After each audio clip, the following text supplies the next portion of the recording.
Hey guys, doing a quick video because this morning Parrot released Freeflight 6 version 6.6.2. It had some really cool features. I want to specifically talk about the updates with the FPV feature on it. So, as everyone knows, they released FPV a little while back on the Anafi with the release of their Anafi FPV package. So, it came with the cockpit glasses version 3 and the backpack.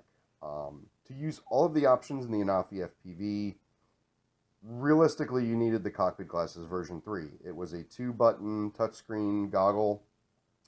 They announced they were not going to release this separately. So everyone out there has been coming up with their own methods for using older versions or aftermarket versions. I've done some stuff on this. I know a lot of other people have. So just want to go over some basics real quick to understand what's going on with the goggles, and then we're going to get into the new app and what they changed. So some people are using the cockpit glasses version 1, as I've done in another review. It has no buttons at all. There's no buttons that you touch out here, and it has a little toggle that touches the screen. So if you use the version 1, you couldn't access the flight menus, you couldn't switch the views because you had no buttons. If you had the cockpit glasses version 2, and yes, I know these are not an official version 2, they are the same thing. I'm not going to go into this on a fourth video and argue with the trolls out there. They're the same thing. I got a pair coming in the mail. I'm going to do a video side by side with the Ryotech Spectres and those official version 2 to show you their exact same thing. So let's stop the trolling, okay? Seriously. Anyway, cockpit glasses version 2 had one button on the top. So, and as I said, you push the button, the little toggle, touch the screen. So if you had the version 2, that button on the top that touched the top of the screen gave you access to the flight menus.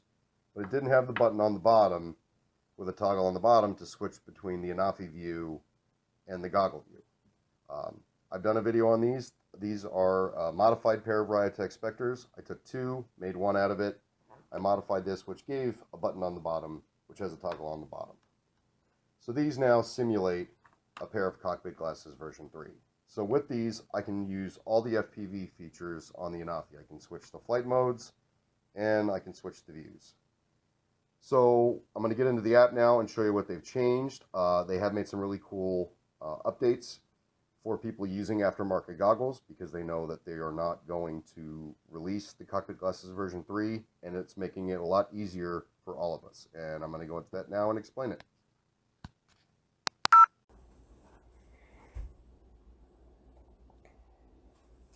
Hey guys, alright, so we're into the app now, and you notice right off the bat the main screen, now there's an Adobe Square and an FPV Square. The Adobe Square is one of the new features where you can integrate the app with Lightroom and Photoshop and transfer content to your Adobe account. I'm not going to go into that, another reviewer can do it. I'm going to talk about the FPV. So I've already done this, so I'm not going to get the same screens, but when you select FPV for the first time, now it asks you which brand of goggles you are using. You select a brand, you can adjust the lineup on the eyes, and then you go into it. Now, if you accidentally hit the wrong one, it's not a big deal. All you need to do is go into your settings menu and select interface, and if you go to the bottom, you can see now there's an option that says FPV goggles, and right now I have it set at the Parrot cockpit glasses version 3 because that's basically what I fly with those modified Ryotech VR Go's. So all you have to do is hit the change button, and you can see the list now. So all 3 versions of the cockpit glasses are listed. You got the Google Daydream, Hamitos, Merge, BN Next, Skillcorp, and Zeiss. Obviously, there's a lot of other brands out there that are not on this list. I don't know if they're going to be updating this list down the road. If you're like me and you have the Ryotech Spectres or the VR Go's, you can just select cockpit glasses version 2, or like for me, I do version 3 because of my modified goggles. But you can select any one, and they're kind of set up for the lenses and the specific ones. So say you just have the cockpit glasses version 2, and so you didn't have the second button. You can now select that, and there's a test button in the corner here where you can adjust the up and down position to make sure it's lining up with your eyes correctly. So we've selected cockpit glasses version 2. We're going to back out of the menu and go into FPV. So Normally right now you'd be seeing through my Anafi. You gotta press the button to quit the see-through view.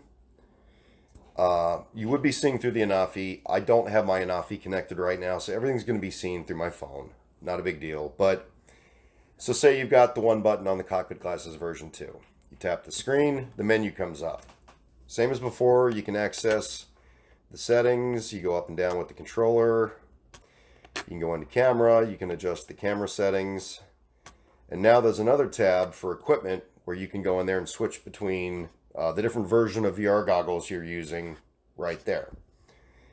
The final thing is now you're using a system that has one button, not the two. So you don't have the bottom button to switch the views.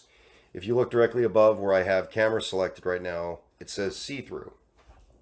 All you have to do is push up, and the view now is viewing through the goggles, not the Anafi. So they gave you a way to get into the switching of the views without having the necessity for the second button. I was playing with this a little bit, and I don't know if this is something that they messed up or that I'm just not seeing right, but if you select Cockpit Glasses version 1, as I just showed you, there are no buttons on that goggle. So there's nothing to touch the screen to bring up the menu.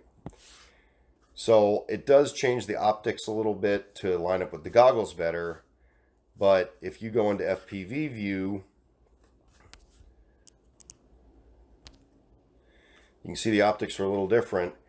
There's nothing to touch the screen, and I'm hitting every button on the controller right now. You can't see it, and nothing's happening. The menu's not coming up. Now I'm going to physically touch the screen like if it had a button, and the menu pops up. So if you're going to try to use the Cockpit Glasses version 1 or any of the goggles that don't have the button that physically touches the screen, yes, you can select it in the menu, in the settings, and say I'm using a Cockpit Glasses version 1. Unfortunately, you're still not going to be able to pull up the menu, switch between the flight modes, change your camera settings, or switch to see-through because you don't have a button built into those goggles that's touching the screen. So that's not going to help a lot for the no button or the version 1. But I think the big benefit and the big thing that's awesome here is that if you have the version 2 goggles or any aftermarket one button goggles out there, you now can access the see-through mode and go into goggle view, accessing the menu, just doing that trick and pushing up from the menu and switching. Or you could do like me and modify a pair of goggles with the 2-button system, or somehow get your hands on the Cockpit Glasses version 3. So that's it. I don't want this to go extremely too long, so I'm going to wrap it up here and just show you that basically you don't need to mod a pair of goggles with the 2-button system anymore like I had, because as long as you have a 1-button goggle now, Parrot has made it to where you can access all the features with the 1-button system. So I think that's awesome, and looking forward to seeing what comes up down the road. All right, guys. Thanks again. And until next time.